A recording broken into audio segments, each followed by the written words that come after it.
Hello guys, welcome to this video. अभी हमारे साथ हैं अंजने Raina. I am Anjane Raina. I am from CSB year 2020. तो CSB यानी कंप्यूटेशनल बायोलॉजी। तो IIIT के अंदर जैसे मैंने बताया बहुत सारी ब्रांचेस हैं, उसमें से CSB भी है। तो यार CSB और CSE में डिफरेंस थोड़ा बताओ कि क्या यहाँ पे डिफरेंसेस देखने को मिलते हैं। मतलब कोर सब्जेक्ट सेम होते हैं, ज़्यादा फ़र्क नहीं होता। बाकी कुछ मतलब CS कोर सेम होते हैं।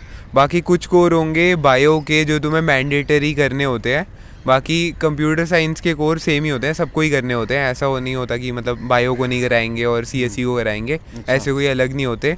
And then you have the electives जो कि मतलब कोई भी चूज़ कर सकता है, मोस्टली ओपन इलेक्टिव्स होते हैं। अच्छा, तो बायोलॉजी का बेसिकली लोगों को ना, जैसे जनरली जैसे जेई वगैरह की तैयारी करते हैं ना लोग, तो जनरली वो छोड़ के ही बायो आते हैं, नॉन मेडिकल वो लेते हैं। तो यार वहाँ पे फिर से बायोलॉजी लेना तो किस तरह से लाइक चेंजेस आते हैं लाइक माइंडसेट में।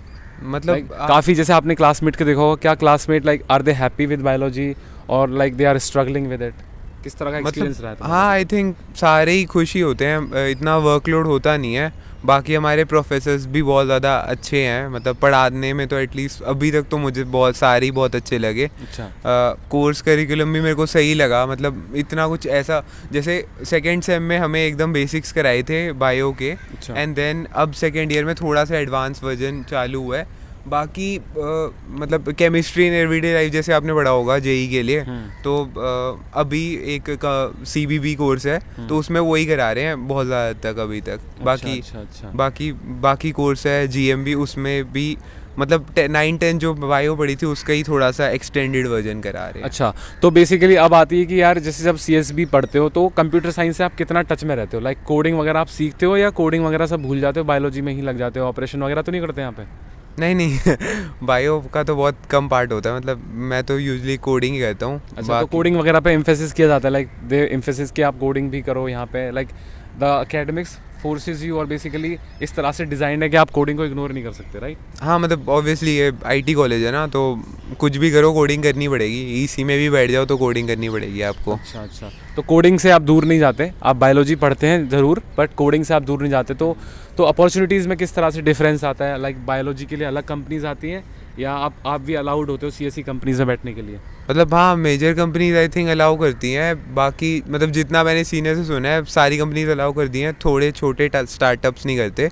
और ऐसा भी नहीं है मतलब तुम्हें बायो ही कराएंगे, मतलब आप कह सकते हो कंप्यूटेशन और बायो का एक जो इंटरसेक्शन होता है ना, उसके एरिया में काम करेंगे। अच्छा, तो आपको लाइक फील नहीं होगा कि मैं प्योर बायोलॉजी में हूँ, लाइक आप बेसिकली कंप्यूटर साइंस का एप्लीकेशन बायोलॉजी में कर रहे होते हैं? हाँ, जैसे अभी बहुत सारे एल्गोरिदम होते हैं, एक कॉइन चेंज एल्गोरिदम होता है DP का, तो वो इसमें भी है, मतलब DNA सीक्वेंसिंग और बाकी बहुत जगह भी यूज़ होता है वो। हाँ, कंप्यूटर साइंस के एल्गोरिदम्स को बेसिकली बायोलॉजी में एप्लीकेशन की फॉर्म में यूज़ करना ताकि वहाँ से कुछ प्रोडक्टिव चीज़ निकाल सके, राइट?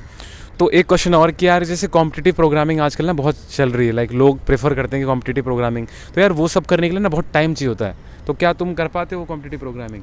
मतलब मेरे को तो मैंने किए हुए हैं, मेरे को इतनी इंटरेस्ट नहीं है। मैं डेवलपमेंट करता हूँ यूजुअली। तो उसी में इंटरेस्ट है CP, बट हाँ मतलब टाइम तो मिल जाता है हमें अच्छा खासा। अच्छा। तो अगर मतलब कोई और इंटरेस्ट भी है तो आप ठीक ठाक फॉलो कर पाते हैं लाइक CSB के बंदे। तो यार यही सब पूछना था CSB के बारे में। तो जो CSB में आने की सोच रहे हैं और जो रिलक्टेंट बेसिकली फील करते हैं कि यार नहीं लेनी CSB, बायोलॉजी में फंस जाएंगे, करियर ख़राब हो जाएगा, तो उनके लिए क्या कहना चाहोगे?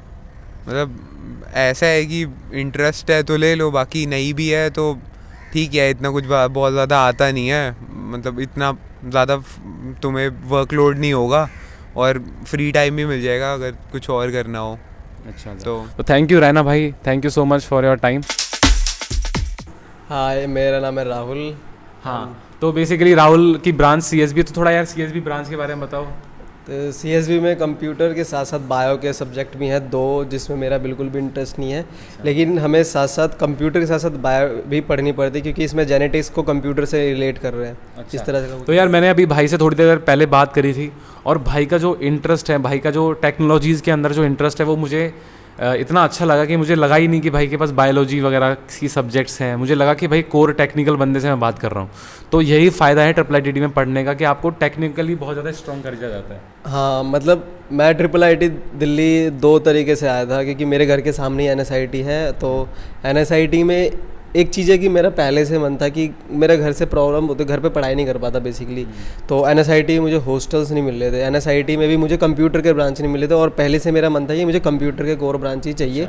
तो NSIT में मुझे कंप्यूटर का कोई भी ब्रांच नहीं मिल रहा था, तो एक ही ऑप्शन था IIIT दिल्ली, जिसमें मुझे CS भी मिला था, लेकिन उसमें बायो भी थी, लेकिन उसमें CS भी थी, जिसमें आधा तो CS है ही। तो इसलिए मैंने CS को चूज़ किया, और साथ में मुझे हॉस्टल भी मिल जाता था, और ज़्यादा हॉस्टल घर पे रहने से बेटर है कि हॉस्टल में रहे, क्योंकि तो hostel जैसे में बहुत हाँ, अब जैसे मतलब जो CSB में फॉर एग्जांपल, अगर ज़रूरी नहीं भाई आपको ना हर चीज़ में इंटरेस्ट आए, ज़रूरी नहीं है कि जो आपने लिया है वो आप पार ही करो। तो अब कैसे मैनेज कैसे करते हो, लाइक इज़ इट मैनेजेबल कि अगर मान लो कि किसी का सोचा इनिशियली आप सोचते हो कि हाँ कोई बात नहीं इंटरेस्ट आ जाएगा, बट बीच में ज़रूरी नहीं है कि आपको इंटरेस्ट आए, तो फिर लोग कैसे मैनेज करते हैं? वैसे मेरा अभी तक से बायो में बिल्कुल भी इंटरेस्ट नहीं है, ना कभी आएगा, लेकिन मैं अब मेरे पास सब्जेक्ट है तो अब उसे पढ़ना पड़ता है थोड़ा थोड़ा मन लगा कर के। जैसे पेपर आए हैं, पेपर के बीच पहले कि जो भी जितना पढ़ाते जाते साथ साथ पढ़ते जाओ, और साथ साथ फिर वो कोर्स निकल जाए। लेकिन हमारा जो मेन कोर्स है वो अभी भी CS ही है, तो उस चीज़ पे पहले ध्यान दो। उस चीज़ CSE में लाइक क्या क्या अभी तक सीख लिया, लाइक कोडिंग वगैरह में कोई इश्यूज़ वगैरह तो नहीं होते? कोडिंग में तो पहले से इश्यूज है, क्योंकि मैं गवर्नमेंट स्कूल से पढ़ा था, तो वहाँ पे कभी कोडिंग पढ़ाई नहीं, और ना कॉलेज में कभी, स्कूल में भी मेरे पास PEC फिजिक्स केमिस्ट्री मैथ और हिंदी थी कोडिंग की जगह, तो हिंदी के चक्कर में मैंने कुछ नहीं सीख पाया। तो कॉलेज जैसे आया, फिर लॉकडाउन लग गया, उस चक्कर में बहुत चीज़ें नहीं सीख पाया, तो सीधे कॉलेज में आके मैंने पहली बार कोडिंग। हाँ, तो भाई ने कॉलेज में कोडिंग सीखी, लेकिन मैंने जब भाई से बात करी तो रियलाइज़ हुआ कि भाई के जो टेक्निकल स्किल्स हैं वो काफ़ी ज़्यादा स्ट्रॉन्ग हैं, और वो मुझे लगता है कि वो सिर्फ कॉलेज की वजह से ही है। हाँ, कॉलेज में मतलब है तो सिखाते तो बहुत हैं, और बच्चों से बहुत कुछ सीखने मिलता है अगर बच्चों से सीखेंगे तो भाई आगे के क्या प्लान्स हैं, लाइक CSB तो तुम मुझे नहीं लगता कि कंटिन्यू करने वाले हो, तो किस तरह की जॉब प्रोफाइल में तुम्हें जाने का सीन है? मतलब मैं अभी बस इतना ध्यान दे रहा हूँ कि अपनी स्किल्स और कोडिंग में ही ज़्यादातर जाऊँ। बेशक हमारे पास बायो है, बहुत बच्चों के पास बायो होती है, ऐसा नहीं है कि बायो होने के बावजूद भी बहुत बड़ी बड़ी कंपनीज में उनके प्लेसमेंट लगती है। तो